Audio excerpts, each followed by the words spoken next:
नमस्कार। आज हम बात करेंगे भगवान विष्णु के एक ऐसे अवतार की जो शायद सबसे ज्यादा उग्र, सबसे ज्यादा रहस्यमयी है, भगवान नरसिंह। ये कहानी सिर्फ एक अवतार की नहीं है, ये कहानी है अटूट भक्ति की, अहंकार के शिखर की और उस दिव्य न्याय की जो एक मामूली से खंबे को चीरकर बाहर आ गया। तो चलिए इस अद्भुत कथा की गहराइयों में उतरते हैं। हर कहानी की एक शुरुआत होती है और ये कहानी शुरू होती है एक बहुत ही सीधे लेकिन बहुत ही गहरे सवाल से। एक पिता ने अपने बेटे से पूछा, ईश्वर कहाँ है? ये सवाल पूछा था हिरण्यकश्यप ने अपने बेटे प्रहलाद से। और यकीन मानिए, बस इसी एक सवाल ने उस महाविनाश की नींव रखी जिसने पूरी सृष्टि को हिला कर रख दिया था। और उस छोटे से भक्त का जवाब क्या था? वो कण कण में है और इस खंबे में भी। सोचिए, कितना सीधा साधा लेकिन मजबूत विश्वास। बस इसी एक जवाब ने उस अहंकारी राजा के गुस्से की आग को और भड़का दिया और यहीं से उस चमत्कार की नींव पड़ी जिसने सृष्टि के सारे नियम ही बदल डाले। तो सवाल ये उठता है कि आखिर ये टकराव था किस बात का? हिरण्यकश्यप को इतना गुस्सा क्यों था? उसकी ये अमर होने की इच्छा, ये सब कहाँ से आई? इसकी जड़ें असल में बहुत गहरी थीं, जो उसके भाई की मौत के बदले से जुड़ी हुई थीं। तो कहानी कुछ ऐसी है। कश्यप और दिति के दो बहुत ही शक्तिशाली असुर बेटे थे, हिरण्याक्ष और हिरण्यकश्यप। अब हुआ ये कि हिरण्याक्ष ने पृथ्वी को ले जाकर समुद्र में डुबो दिया। तब भगवान विष्णु ने वराह मतलब जंगली सूर का अवतार लिया और हिरण्याक्ष का वध करके पृथ्वी को बचाया।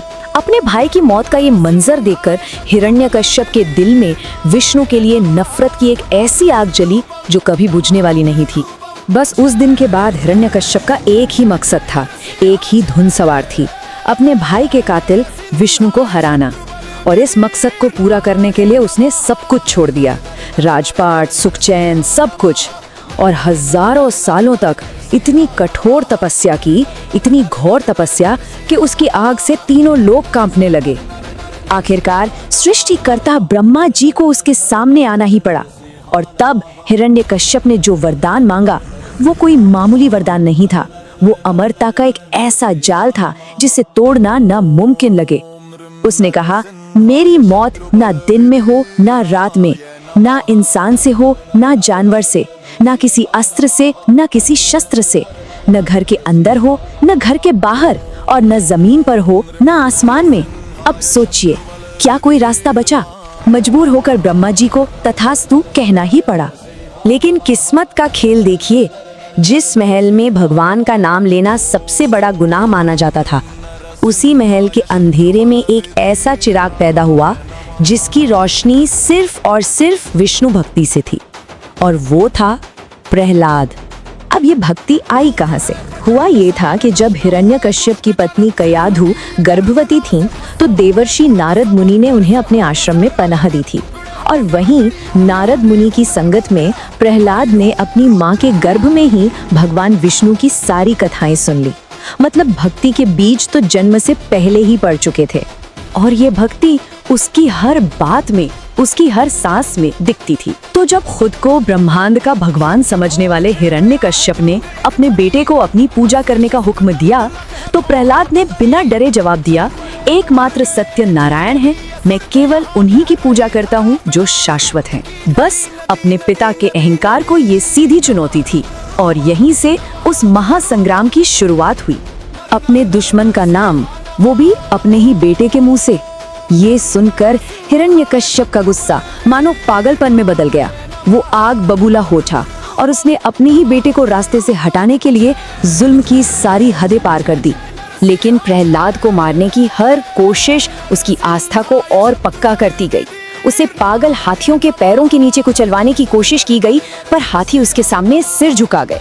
जहरीले सांपों के बीच फेंक दिया गया तो उनका जहर भी अमृत बन गया। खौलते हुए तेल में डाला गया तो तेल ठंडा पड़ गया। और तो और जब उसे ऊंची पहाड़ी से नीचे फेंका तो खुद हवा ने उसे अपनी गोद में उठा लिया और फूल की तरह जमीन पर रख दिया। हर इम्तिहान में प्रहलाद का विश्वास ही जीता। जब सारी कोशिशें नाकाम हो गईं, तो हिरण्यकश्यप का घमंड उसके सब्र पर भारी पड़ गया। अब ये सिर्फ पिता पुत्र की लड़ाई नहीं थी, अब आमना सामना सीधा था। एक तरफ एक तानाशाह का अहंकार और दूसरी तरफ एक बच्चे की अटूट भक्ति।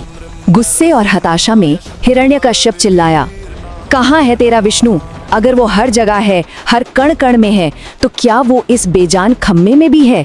और ये कहकर उसने अपनी पूरी ताकत से अपनी गदा दरबार के एक खंबे पर दे मारी।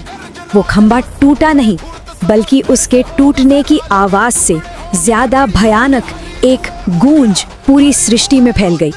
और उस खंबे से एक ऐसा रूप प्रकट हुआ जिसे देखकर शायद मौत भी डर जाए। आधा शरीर इंसान का और आधा शेर का, चेहरा शेर का, धड़ इंसान का, और आंखों में जैसे ब्रह्मांड की आग जल रही हो।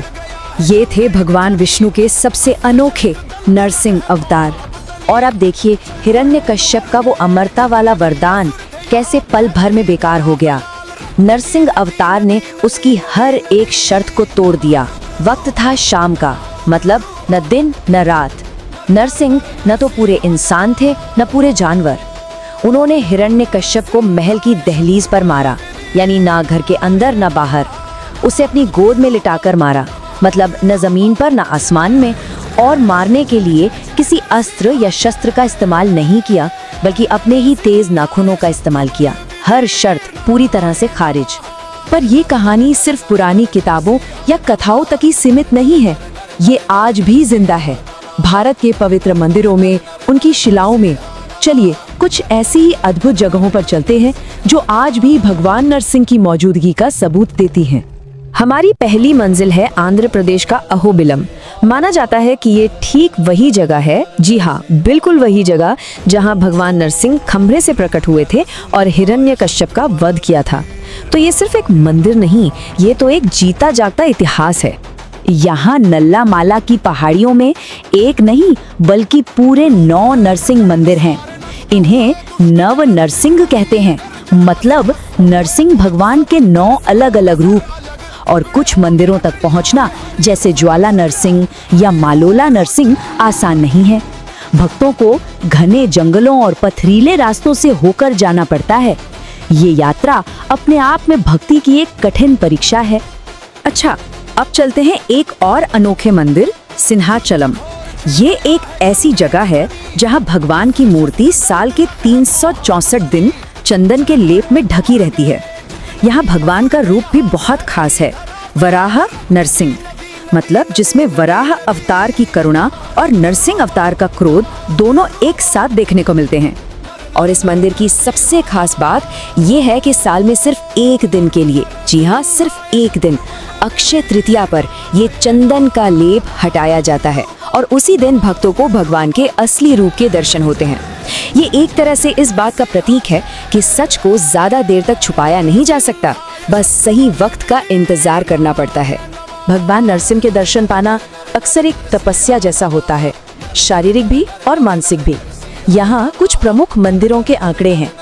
देखिए, कहीं पहुँचने के लिए 300 सीढ़ियाँ चढ़नी पड़ती हैं, कहीं 300 से भी ज्यादा, और शोलिंगुर में तो अविश्वसनीय 1300 सीढ़ियाँ।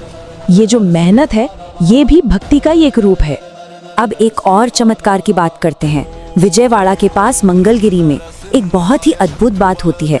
यहाँ नरसिंह भगवान को मीठे गुड़ का पानी, जिसे पानंकम कहते हैं, उसका भोग चढ़ाया जाता है।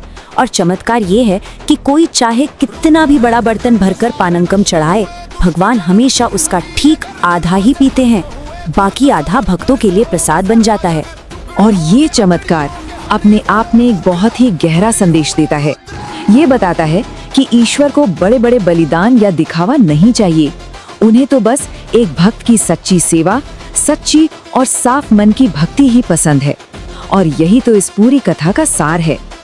तो ये प्राचीन कहानी हमें आज भी एक बहुत जरूरी सवाल पर सोचने को मजबूर करती है। आज के दौर में जब मुश्किलें और अन्याय हमारे विश्वास को, हमारी हिम्मत को परखते हैं, तो हमारी ताकत कहाँ से आती है? हमारे अंदर वो कौन सा खंभा है जिसे चुनौती मिलने पर हमारी रक्षा के लिए एक नई शक्ति, एक नई ऊर्जा प्रकट होती है? इस पर जरूर सोचिएगा।